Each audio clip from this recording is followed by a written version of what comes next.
Hey everyone, now it's time to do some chest, shoulders, and back, and I'm starting off with the bench press, doing 225, doing 5 sets, 3 to 5 reps.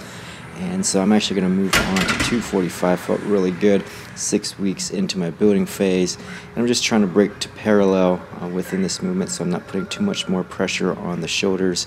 I felt really good with this lift, and then I actually moved on to incline, doing 185, doing 3 sets, trying to get that 10 to 12 rep range, just to help putting as much volume within that area. Like I've stated in previous videos, I just feel like that upper chest needs to start building for these next 18 months into my off season.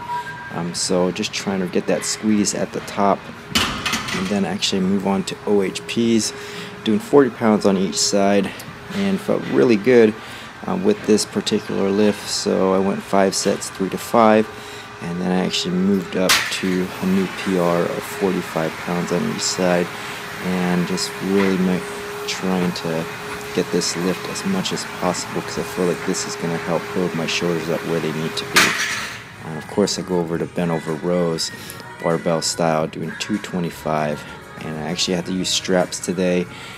Just my grip strength just wasn't there where it needed to be, so I actually went up to 245 with the bent over rows and just doing 5 sets, trying to get 5 reps on each set, just to help out with 5x5 protocol.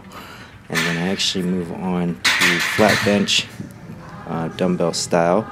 Got my 90s in hand and doing 3 sets, 6 to 8 reps, and feeling really good about this lift. And I'm really trying to put focus at the top of this movement as I get proper stretch at the bottom of the movement, but really trying to target that muscle group and really feel that in the chest as I'm going to the top of the movement. And so I actually move on to the incline bench press with dumbbells, and I went with the 70s and just really trying to get 3 sets, 6 to 8, and I actually bumped up the weight to 80s and felt really good with this.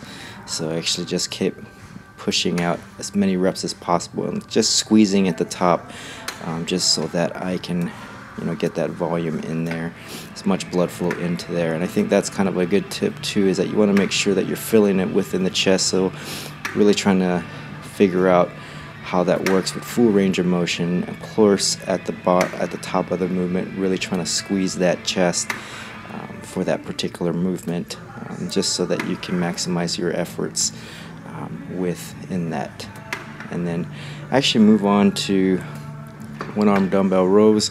Like I've stated in previous videos, this is something that I really enjoy doing now, and before I just wasn't feeling it within the lats, but I feel like I can actually get a good pull into that muscle now that I'm getting more and more adjusted to it. And of course I had to use some straps.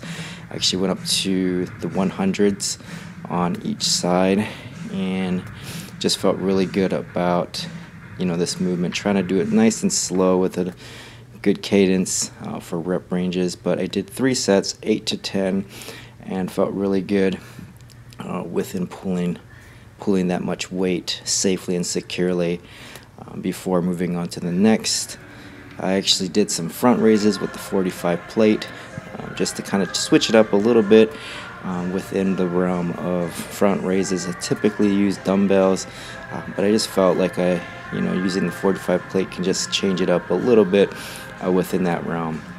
Nothing too crazy, nothing in particular, but just kind of keeping it basic with the weights.